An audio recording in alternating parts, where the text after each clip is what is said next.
you can imagine we had all types there, all levels of education, all ages. If you're going to work with people like that, you have to maintain your vigilance. You have to be aware of the things that can happen without being scared to death all the time. But it was the only way people had to control people who were extremely violent. There were no medications. There were some very primitive sedatives that could be used, but essentially when they used those sedatives, the person was just simply knocked out. So they were either awake and dangerous, if they were dangerous, or they were comatose because they'd been given a sedative. There was nothing in between.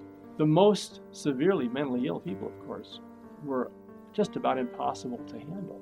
I mean, we're talking about people who are hallucinating, or they're delusional and they believe you're trying to kill them, or you're poisoning their food, or somebody's poisoning their food, or there's aliens poisoning their food, or they're catatonic, meaning they're in a stupor. They're completely unresponsive to you. They just stand there. They don't eat. You have to feed them. Or they have catatonic excitement and mania, which can kill them.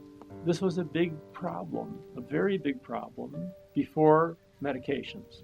When people would develop catatonic excitement, they would be constantly moving. I can't even put into words how excited they would be, and it would be so great that they could raise their internal body temperature to the point where they would die. It was absolutely terrible. Now, was everybody like that? No. But in a hospital of 4,000, you might have 500 people like that. It's just impossible to control. And so you try to deal with them, you get injured. To their credit, the staff would try to deal with them, and staff would get injured.